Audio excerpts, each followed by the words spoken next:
Good morning વિદ્યાર્થી મિત્રો, વિષય સમાજ, ધોરણ 6. આપણે ગયા લેક્ચરમાં જોયું હતું કે મૃદાવરણ કઈ રીતે થાય છે. મૃદાવરણ એટલે શું? મૃદાવરણ કોને કહેવાય? મૃદા એટલે માટી. જે ભૂમિ વિસ્તાર જમીન ભાગથી ઘેરાયેલો હોય, માટી અને ઘન પદાર્થથી ઘેરાયેલો હોય, તેને શું કહેવાય છે? મૃદાવરણ કહેવાય છે. અને એના આગળ આપણે એ જોયું હતું કે પૃથ્વીની રચના કેવી રીતે થઈ છે. પૃથ્વી કેવી હતી? તો કે અગન ગોળા જેવી હતી, ધબધબતી હતી. તેમાંથી પછી શું થયું? ટુકડો છૂટો પડ્યો અને ટુકડો છૂટો પડતા ધીમે ધીમે તેણે શું કર્યું? વાતાવરણમાં આવતા તેના અમુક ઘટક તત્વો છે એ ઘન, પ્રવાહી અને વાયુમાં છૂટા પડે છે. હવે આપણે આગળ જોવાનું છે જલાવરણ. તો કે જલાવરણ કોને કહેવાય છે? તો કે જલાવરણ પૃથ્વીના જે ભાગમાં પાણી ઘેરાયેલું છે, જે ભાગ પાણીથી ઘેરાયેલો છે, તેને શું કહેવામાં આવે છે? જલાવરણ. જલ એટલે શું થાય? તો કે પાણી. હવે આપણે એની વ્યાખ્યા સમજીએ. જલાવરણ કોને કહેવાય? તો કે પૃથ્વીનો જે ભાગ, એટલે કે આપણી જે પૃથ્વી છે એમાં જે જગ્યાએ પાણીથી ઘેરાયેલો છે, જ્યાં જ્યાં મહાસાગર છે, સમુદ્ર છે, અમુક નદી છે, આ બધું છે એ શેનાથી? પાણીથી ઘેરાયેલું છે. તો જે ભાગ પાણીથી ઘેરાયેલો છે તે ભાગને શું કહેવામાં આવે છે? જલાવરણ કહેવામાં આવે છે. પૃથ્વી પર આપણે વ્યાખ્યા લખીએ. પૃથ્વી પર જે ભાગ પાણીથી ઘેરાયેલો છે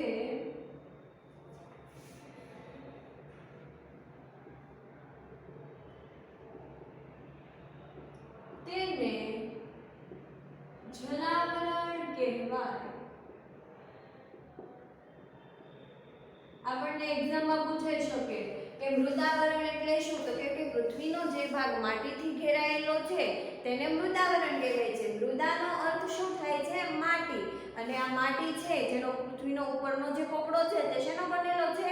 નાના માટી અને ઘન પદાર્થોનો, નાના નાના પથ્થરોનો બનેલો છે, જેથી તેને બીજા કયા નામથી ઓળખવામાં આવે છે? ખડકાવરણ અથવા ઘનાવરણ. તેના પછી જલાવરણ. તો પૃથ્વીમાં જે ભાગ પાણીથી ઘેરાયેલો છે તેને શું કહેવામાં આવે છે? જલાવરણ કહેવામાં આવે છે. આગળ આપણે જોઈએ, પૃથ્વી સપાટી પર ભૂમિ પ્રદેશ પાણીનું વિસ્તારનું પ્રમાણ વધારે છે. આપણી પૃથ્વી છે તો આપણે સૌ જાણીએ છીએ કે પૃથ્વીમાં 4 ભાગ શું છે? પાણીના. પૃથ્વી પર સૌથી વધારે પ્રમાણ શેનું છે? તો કે પાણીનું. અને ભૂમિનો એક ભાગ, આપણને બધા એવું કહેતા હોય કે પૃથ્વી પર સૌથી વધારે શું છે? પાણી છે, જમીન વિસ્તાર ઓછો છે.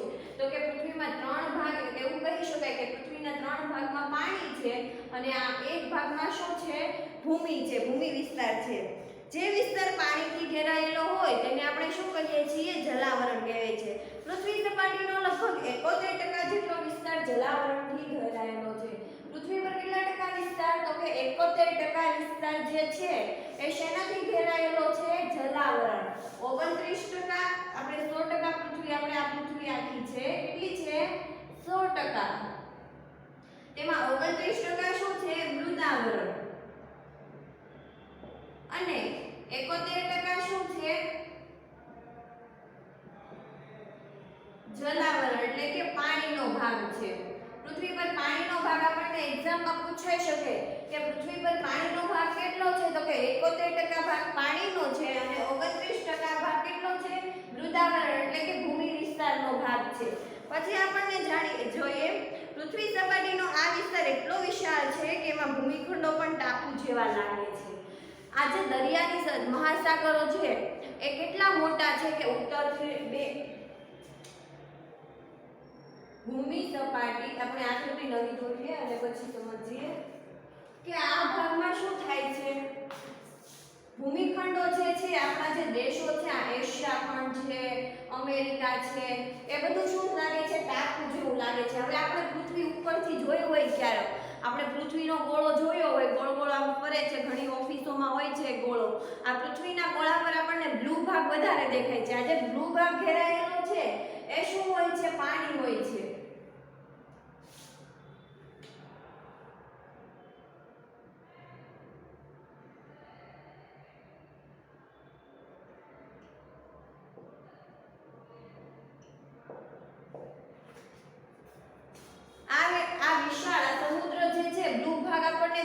છે એ શું હોય છે? કોઈ પણ નકશો આપણે બુકમાં નકશો જોઈએ તો ઘણી વખત પીળું બુકમાં જે નકશો જોઈએ, એક્ઝામ્પલ તરીકે આપણે લઈએ ભારતનો નકશો, ચાલો તો ભારતના નકશામાં જે બ્લુ બ્લુ દેખાય છે એ શું છે?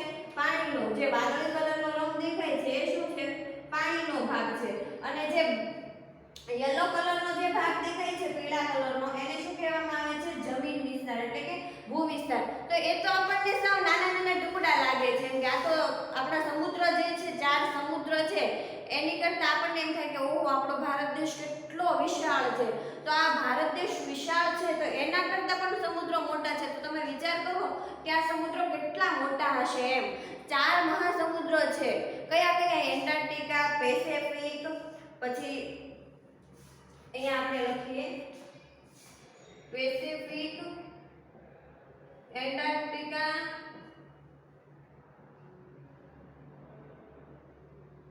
એટલાન્ટિક, આર્કટિક અને હિંદ મહાસાગર. તો આપણને એવું કહે છે કે આ જે જમીન વિસ્તાર છે, આપણા જે રાજ્યો દેશો છે, આપણા જે એશિયા ખંડ છે, અમેરિકા છે, આ ખંડ છે એ કેવા લાગે છે? આપણે ઉપરથી જોઈએ તો નાના નાના ટાપુ જેવા લાગે છે. તો તમે એક વખત વિચાર કરો કે આ પેસિફિક, એટલાન્ટિક, આર્કટિક ને હિંદ મહાસાગર કેટલા વિશાળ હશે.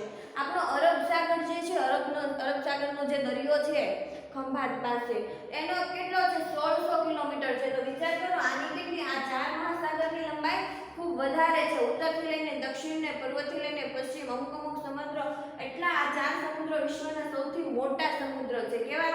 વિશ્વના સૌથી મોટા 4 સમુદ્રો છે, પેસિફિક, એટલાન્ટિક, આર્કટિક ને હિંદ મહાસાગર. તેના પછી આપણે આગળ જોઈએ કે આ ટાપુ જેવા જે લાગે છે એને આપણે શું કહીએ છીએ? ભૂમિ વિસ્તાર કહીએ છીએ. આ પ્લેટ ઉપરથી કેવું લાગે કે આ એક જમીનનો એક પ્લેટ પડી છે, એટલે પ્લેટ એટલે કે ટુકડો પડ્યો છે. ઉપર અવકાશમાંથી જોઈએ અથવા પૃથ્વીનો ગોળો આપણે પૃથ્વીને ઉપરથી જોઈએ તો શું લાગે કે આ એક ટાપુ છે, ટુકડો છે એવું લાગે.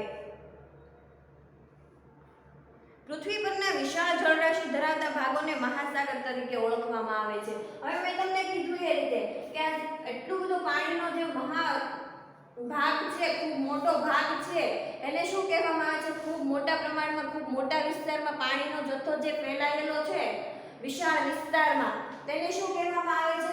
મહાસાગરો કહેવામાં આવે છે. તો કે આપણે મહાસાગરોની વ્યાખ્યા જોઈએ.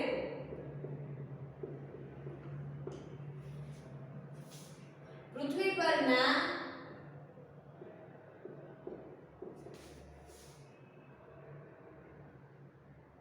વિશાળ જળરાશિ ધરાવતા ભાગોને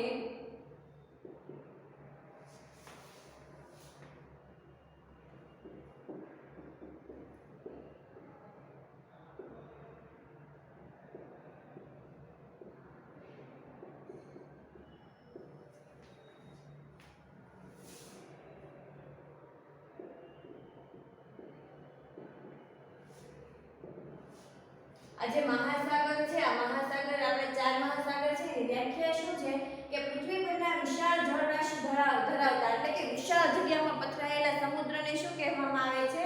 મહાસાગર. એનાથી જે નાના હોય છે, ઓછા વિસ્તારમાં ફેલાયેલા હોય છે જે દરિયો, તેને શું કહેવામાં આવે છે? સાગર, સમુદ્ર કહેવામાં આવે છે. અને એનાથી જે મોટા હોય, નદીથી જે મોટું હોય તેને શું કહીએ છીએ? આપણે સમુદ્ર કહીએ છીએ. અને સમુદ્ર કરતા મોટું હોય તેને શું કહેવામાં આવે છે? તો કે મહાસાગરો કહેવામાં આવે છે. જેમ કે ક્રમશઃ પેસિફિક, એટલાન્ટિક, હિંદ અને આર્કટિક. આપણા પૃથ્વી ઉપર કેટલા મહાસાગર છે? તો કે 4 મહાસાગર છે, પેસિફિક, હવે આ પેસિફિક, એટલાન્ટિક, આર્કટિક અને હિંદ મહાસાગર, આ 4 મહાસાગર છે. તો આપણે હિંદ મહાસાગર ક્યાં છે? તમને ખબર છે? હિંદ મહાસાગર ભારતમાં, આપણા ભારતને બીજા કયા નામથી ઓળખીએ? હિન્દુસ્તાન. એટલે હિન્દુસ્તાન પરથી આ મહાસાગરનું નામ શું પડ્યું છે? તો કે હિંદ મહાસાગર. આગળ આપણે જોઈએ પૃથ્વી પરના મહાસાગરો ખૂબ વિશાળ અને ઊંડા છે. તેના તળિયે 10 થી 11 કિમી જેટલી વિશાળ ઊંડી ખાઈઓ આવેલી છે. ખાઈઓ એટલે આપણે જે જમીન વિસ્તાર ઉપર ખીણ આવેલી છે ને, એવી ખીણ સમુદ્રમાં પણ આવેલી છે, જે સમુદ્રની અંદર છે. તો આ સમુદ્રની અંદર જે ખીણ છે એ કેટલા કિલોમીટર ઊંડી છે? તો કે 10 થી 11 કિલોમીટર ઊંડી છે. આપણે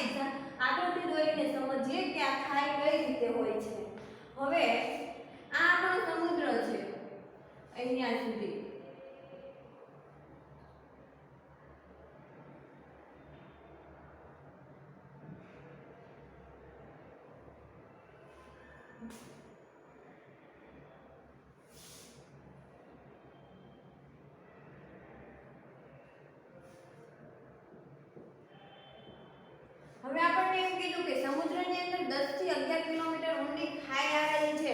તો આ ખાઈ કઈ રીતે કે આપણે નીચે જે દરિયો છે, મહાસાગર છે, એના નીચે જમીન સમતલ હોવાની, અહીંયા આપણે પૃથ્વી પર જેવી જમીન છે સમતલ, એવી જમીન ચોક્કસપણે શું સમતલ હોવાની? ના, નથી હોવાની. કારણ કે તેની અંદર ઊંચા ટેકરા, આડાઅવળી જમીન છે, એકદમ સમતલ નથી. તો આ વચ્ચેનો જે ભાગ છે, આ જગ્યા જે છે ગોળાકારમાં જે ખાડો પડેલો તમને દેખાય છે, તેને શું કહેવામાં આવે છે? ખાઈ કહેવામાં આવે છે. આ ઊંડી ખાઈ હોય. આ ખાઈ કેવી હોય છે? ઊંડી હોય છે. અને આની લંબાઈ કેટલી આપણને કીધી? તો કે 10 થી 11 કિમી. આટલી બધી ઊંડી આ ખાઈ હોય છે, 10 થી 11 કિલોમીટર. ક્યાં? હું તમને આ ક્યાંની વાત કરું છું? સમુદ્રના અંદરની વાત કરું છું. જમીન વિસ્તાર પર જે ખાણો આવેલી છે, ખીણો આવેલી છે, એની વાત નથી કરતી. આ ખીણ કઈ છે? જે સમુદ્રની અંદર આવેલું છે. સમુદ્રની અંદરની જે જમીન છે એકદમ સમતલ નથી, તેની અંદર ઊંચા નીચાણવાળી જમીન છે. આ જમીનને શું કહેવામાં આવે છે? જે ઊંચા નીચાણવાળી જમીન છે, ઊંચી નીચી એકદમ સમતલ નથી અને ઊંચી નીચી ટેકરાવાળી જે જમીન છે અને ટેકરાનો જે ખાડો પડે છે, આ ખાડો કેટલો ઊંડો હોય છે?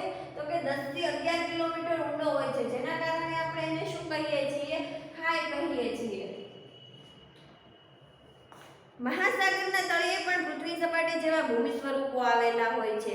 પૃથ્વી પર જે પાણી છે તેમાંથી 97% સમુદ્રમાં રહેલું ખારું પાણી છે. બાકીના પાણીનો આશરે પોણો ભાગ ધ્રુવો પર તથા હિમાલય જેવા બીજા ઊંચા પર્વતો પર બરફ રૂપે છે. જે પાણી પૃથ્વીના પેટાળમાં છે. આપણને શું કીધું? તો કે સમુદ્રમાં કેટલા ટકા પાણી છે? તો કે સમુદ્રમાં 97% પાણી છે. સમુદ્રમાં કેટલા ટકા પાણી છે? 97% પાણી છે. અને આ પાણી કેવું છે? તો કે ખારું છે. પાછળ વધ્યું કયું? આપણને 71% પાણી કીધું છે, તો એ 100% જે થયા. 100% માંથી પાણી આપણું કેટલું? 97. જે 3 ભાગ છે, આ 3 ભાગ છે, એનો ભાગ કેટલો થયો? આપણને પૃથ્વીમાં મેં તમને હમણાં અહીંયા દર્શાવ્યું હતું કે આ 3 ભાગ છે એ પાણી છે અને આ ભૂમિ વિસ્તાર છે. તો આ આટલું 100% જે છે, આટલું તો આમ 100% ગણાય. તો આ 100% માંથી 97% ભાગ છે, 97% એ કેવું છે? ખારું પાણી છે અને સમુદ્રનું છે. સમુદ્રનું પાણી કેવું હોય છે? તો કે સમુદ્રનું પાણી ખારું હોય છે અને બાકી પાછળ જે 3% વધે છે એ પાણીમાં કોનો સમાવેશ થાય છે? નદી, સરોવર, હિમનદીમાં બરફ સ્વરૂપે જે હોય ને, તો આપણે એક્ઝામમાં પૂછાશે, યાદ રાખવાનું. 100% માંથી 97% પાણી કેવું છે? સમુદ્રનું છે અને એ કેવું છે? તો કે ખારું છે. બાકી પાછળ કેટલા ટકા પાણી વધે છે? 3% વધે છે. આ 3% પાણીમાં કોનો સમાવેશ થાય છે? તો કે આ 3% પાણીમાં નદી, સરોવર, પછી શું છે? હિમનદીમાં બરફ સ્વરૂપે. હિમનદી છે, હિમનદી હિમાલયના જે પર્વતો ઉપર જે બરફ વર્ષા થયેલી છે, એ બરફ વર્ષા જ્યારે થોડો ઘણો તડકો નીકળે અને જેના કારણે બરફ પીગળે છે અને પાણી થાય છે, એ 3% માં એનો પણ સમાવેશ થઈ જાય છે. આગળ જોઈએ.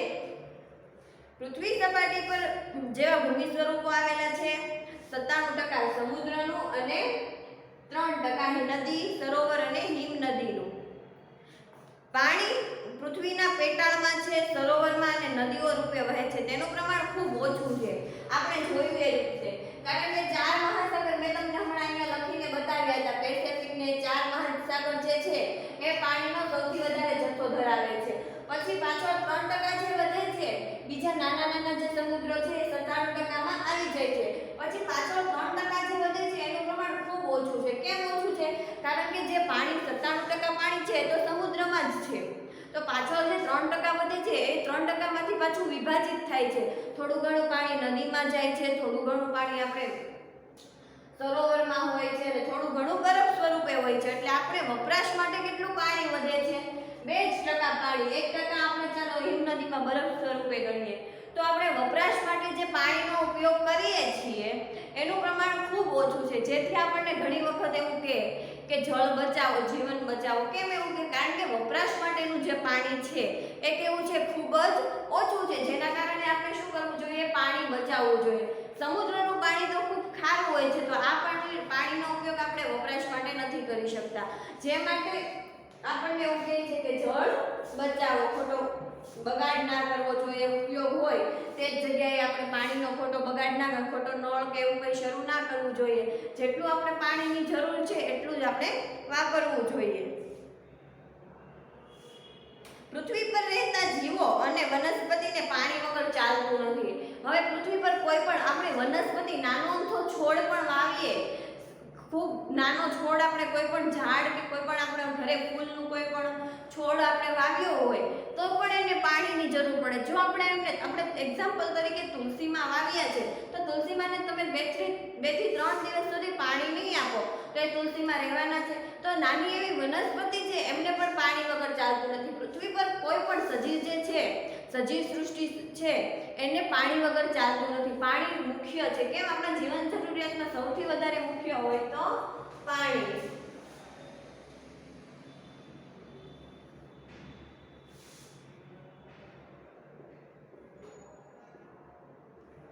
સજીવ સૃષ્ટિને જીવન જીવવા માટે ઉપયોગી શું છે? પાણી.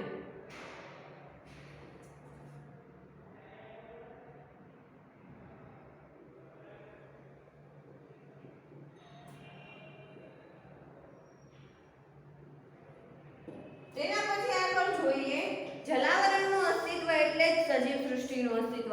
જલાવરણનું અસ્તિત્વ આવ્યું, આપણે 3 ભાગમાં વિભાજિત થયું: માટી, માટી, પાણી અને વાયુ. હવે પાણીનું અસ્તિત્વ થયું છે ત્યારે જો આપણું જીવન સૃષ્ટિનું અસ્તિત્વ થયું છે ને, આપણે કોના પર નિર્ભર છીએ તો કે પાણી પર નિર્ભર છીએ, એવું આ વાક્ય કહેવામાં આવે છે. શું કહે છે કે જળ સૃષ્ટિનું અસ્તિત્વ છે તો જ જીવન સૃષ્ટિનું અસ્તિત્વ છે. જીવન જીવવા માટે આપણે કોઈ પણ કાર્ય કરવું હોય તો આપણે સૌથી પહેલા આપણે રોજબરોજ જિંદગી આપણે જીવન જરૂરિયાતમાં કેટલું પાણીનો વપરાશ કરતા હોય. આપણને 2 થી 3 થી 1 કલાક પણ પાણી ના મળે તો આપણને કેટલું, અહીંયા હું લખું પાણીની ઉપયોગિતા.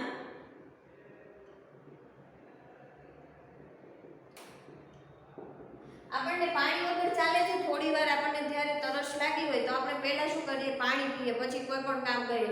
તો બધી જ જીવસૃષ્ટિ છે બધાને પાણી વગર, કોઈ પણ જીવસૃષ્ટિ પ્રાણી હોય કે વનસ્પતિ હોય કે મનુષ્ય હોય, છોડ, ગમે તે વસ્તુ લઈ લો તમે, પાણી વગર કોઈને ચાલતું નથી.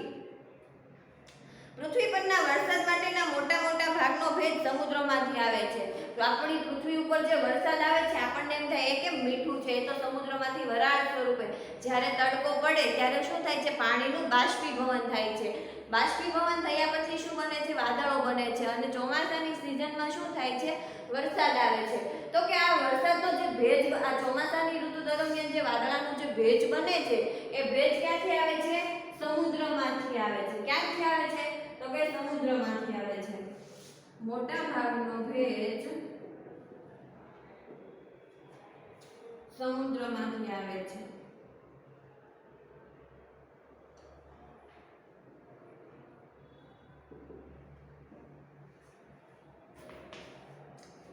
આગળ આપણે જોઈએ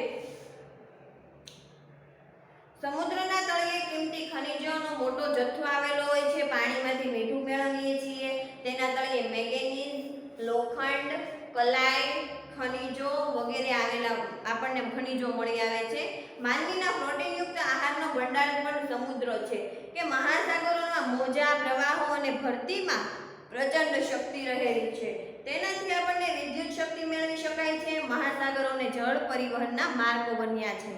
વિવિધ દેશોમાં વેપારમાં પણ જળમાર્ગો વધારે અનુકૂળ બન્યા છે. આ પેરેગ્રાફમાં આપણને જલાવરણની ઉપયોગિતામાં શું કહે છે કે મોટા ભાગના જે ઉદ્યોગો, આપણે જે પાવર, વિદ્યુત મથક, આપણે એમ કહીએ કે પાણીમાંથી વીજળી મેળવવામાં આવે છે. સૌથી મોટા ભાગની વીજળી ક્યાંથી મેળવવામાં આવે છે?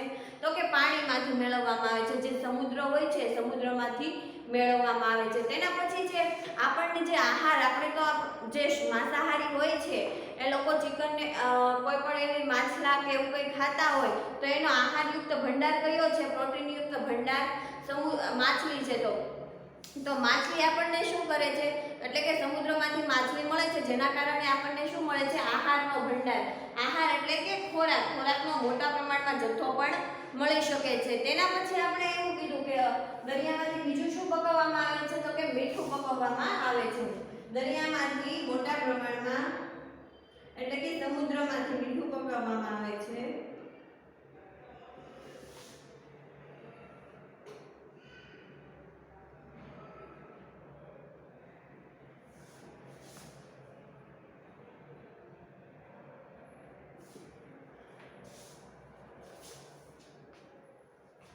મહાસાગરોમાંથી જે મોજા આવે, ભરતી આવે છે, ઓટ આવે છે, આમાં શું હોય છે, પ્રચંડ શક્તિ રહેલી હોય છે કે એમાંથી આપણે વિદ્યુત ઉત્પન્ન કરી શકીએ. તમને ખબર છે કે નેટવર્કના જે વાયરિંગ હોય છે એ ઝાઝા મોટા ભાગનું નેટવર્કિંગ ક્યાં કરવામાં આવે છે, સમુદ્રની અંદર વાયરિંગ કરવામાં આવે છે.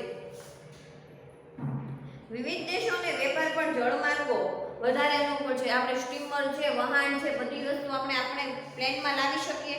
એટલે અમુક બહુ ખૂબ વજનવાળી વસ્તુ હોય, મશીનરી હોય, તો ખૂબ મોટા જે મશીનો હોય છે એ આપણે પ્લેનમાં ના લાવી શકીએ, કારણ કે પ્લેન હવામાં ઉડે છે, જેના કારણે આપણે શું છે કે મશીનરી છે એ પ્લેનમાં નથી લાવી શકતા. તો આ મશીનરીને આપણે કોઈ પણ ધંધા ઉદ્યોગ વિકાસ માટે પણ આપણે ઉપયોગ કરી શકીએ છીએ કે મોટા મોટા સ્ટીમરો હોય છે, આ સ્ટીમરોમાંથી શું મશીનરી આવી બધી લાવવામાં આવે. પછી જે ઇમ્પોર્ટ એક્સપોર્ટ છે, એટલે કે આ એક દેશમાંથી બીજા દેશમાં વસ્તુ મોકલવી, આપણી વસ્તુ ત્યાં મોકલવી, બહાર ફોરેનના જે દેશો છે એમાં ત્યાંની વસ્તુ અહીંયા આવતી હોય, તો એને શું કહેવામાં આવે છે, ઇમ્પોર્ટ એક્સપોર્ટ. તો બહારમાં જળમાર્ગો તરીકે પણ ઉપયોગ થયું છે. સમુદ્ર શા માટે ઉપયોગ થયું છે, જળમાર્ગ.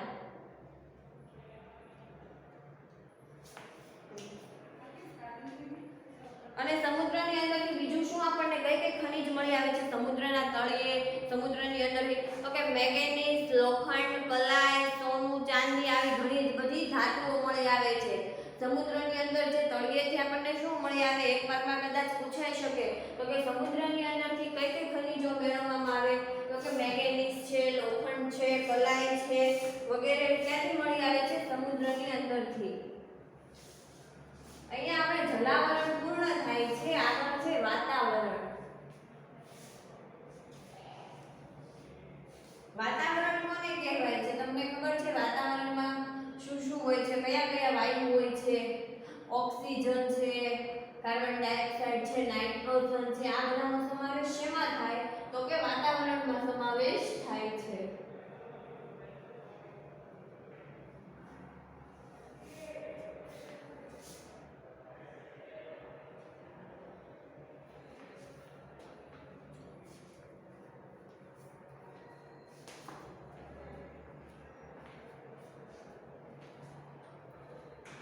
વાતાવરણ કોને કહેવામાં આવે છે, તો કે વાતાવરણ પૃથ્વીની આજુબાજુ વીંટળાયેલા, એટલે કે પૃથ્વીની ચારે બાજુ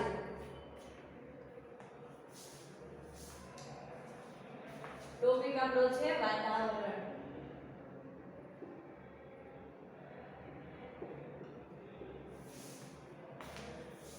પૃથ્વીની ચારે બાજુ. હવે અહીંયા આપણે પૃથ્વીનું સજીવ સૃષ્ટિ છે, તો અહીંયા છે બહારની બાજુ આપણે આકાશમાં જોઈએ છીએ, તો ત્યાં શું હોય છે, વાતાવરણ, જમીન વિસ્તાર, પછી અમુક ભાગ સમુદ્ર વિસ્તાર અને સજીવ સૃષ્ટિ એટલે કે ભૂમિ સપાટીથી ઉપર, પૃથ્વીની સપાટીથી ઉપર કેટલા 800 થી 1000 કિલોમીટર. કેટલા કિલોમીટર અહીંયાથી આપણે જે જમીન વિસ્તાર છે, ભૂમિ સપાટીથી આપણે ઉપર જોઈએ તો ઉપર કેટલા કિલોમીટર આપણને કીધું છે, ઉપર 800 થી 1000 કિલોમીટર કીધું છે. કેટલું કીધું છે, 800 થી 1000 કિલોમીટર. ઊંચાઈ સુધીમાં વિવિધ વાયુઓના આવરણને શું કહેવામાં આવે છે, વાતાવરણ. હવે આ આપણી પૃથ્વી સપાટી છે, આ આપણી પૃથ્વી સપાટી છે.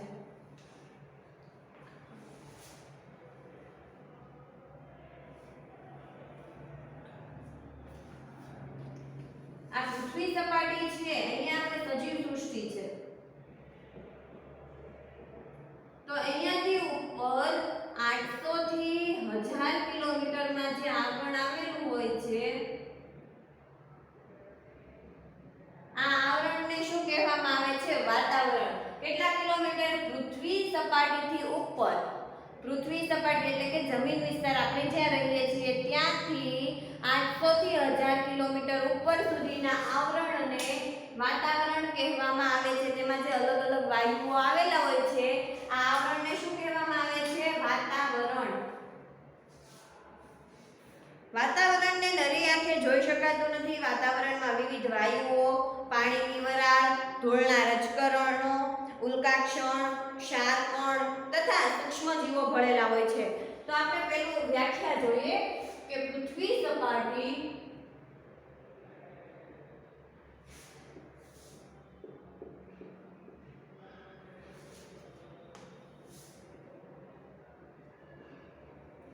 હજાર કિમી સુધી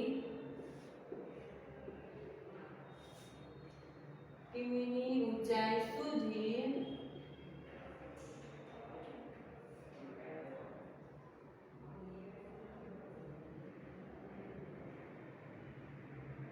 ના વિવિધ વાયુને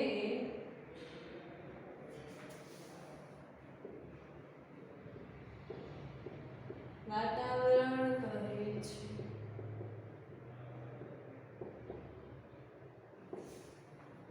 વાતાવરણ કોને કહે છે? પૃથ્વી સપાટીથી 800 થી 1000 કિમી ઊંચાઈ ધરાવતા ઊંચાઈ સુધીના વિવિધ વાયુને વાતાવરણ કહેવામાં આવે છે. વાતાવરણમાં કોનો સમાવેશ થાય છે?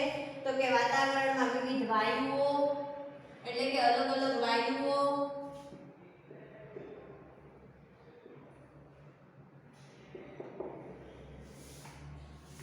પાણીની વરાળ,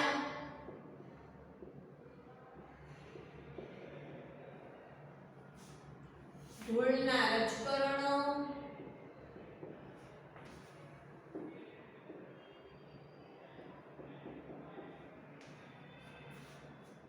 ઉલ્કાકણ,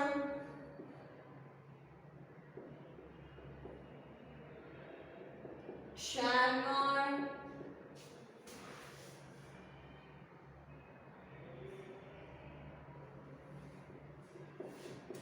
અને સૂક્ષ્મ જીવજંતુઓ.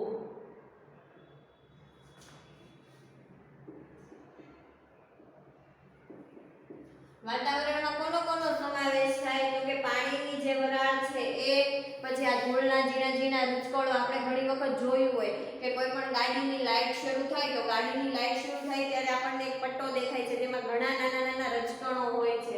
એ ધૂળના રજકણો, ઉલ્કાકણ, ક્ષારકણ, સૂક્ષ્મજીવ કોને કહેવાય? જે નરી આંખે પણ ના જોઈ શકાતા હોય તેવા જીવને શું કહેવામાં આવે છે? સૂક્ષ્મજીવ. એટલે કે આપણે જોઈ ના શકીએ એકદમ નરી આંખે, એટલે કે એક સીધી નજરે આપણે જોતા હોય તો પણ આપણને તે જીવજંતુ ના દેખાય, નરી આંખે ના જોઈ શકાતા હોય તેવા જીવને કેવા જીવ કહેવામાં આવે છે? સૂક્ષ્મજીવ. આ બધાનો સમાવેશ શેમાં કરવામાં આવે છે? તો કે વાતાવરણમાં કરવામાં આવે છે. આપણને એક પાઠમાં પૂછાઈ શકે આ સવાલ. વાતાવરણ રંગ, ગંધ અને સ્વાદ રહિત હોય છે. વાતાવરણ કેવું હોય છે? તમે કોઈ વાતાવરણને જોઈ શકો? ઓક્સિજન વાયુ છે તો આપણે કોઈ ઓક્સિજન વાયુને જોઈ શકીએ છીએ? ના. તમે કે હું કોઈ ઓક્સિજન વાયુને ના ઓક્સિજન છે, કાર્બન ડાયોક્સાઇડ છે, અમુક એવા જે વાયુઓ છે આપણે શ્વાસ લઈએ છીએ તો શું આપણને દેખાય છે? વાતાવરણ આપણે અહીંયા ઊભા છીએ, ચાલો આપણે જ્યાં કોઈ પણ જગ્યાએ સ્થિર હોઈએ તો આપણને વાતાવરણ દેખાય છે કે બ્લુ કલરનું છે કે યલો કલરનું છે કે બ્લેક કલરનું છે? આપણને એનો સ્વાદ આવે છે કે ભાઈ હું વાતાવરણ ચાખી લઉં એનો સ્વાદ કેવો છે? ના. વાતાવરણ કેવું હોય છે? રંગહીન, એટલે કે રંગ વગરનું હોય છે. રંગ વગરનું. એને શું કહેવાય? રંગહીન. ગંધ વગરનું, એટલે કે એની આપણને વાસ એટલે કે સ્મેલ આવે છે? નથી આવતી. તો કેવું છે? ગંધહીન.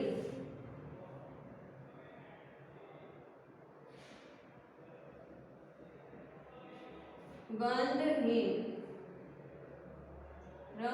રંગહીન, ગંધહીન અને સ્વાદ રહિત.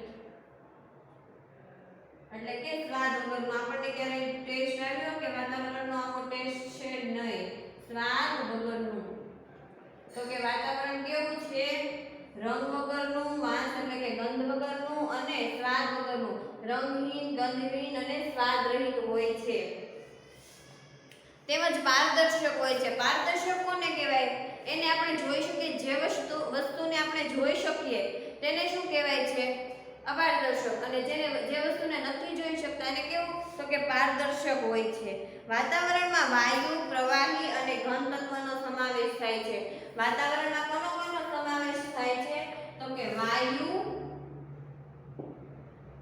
ઘન અને પ્રવાહી તત્વોનો સમાવેશ થાય છે.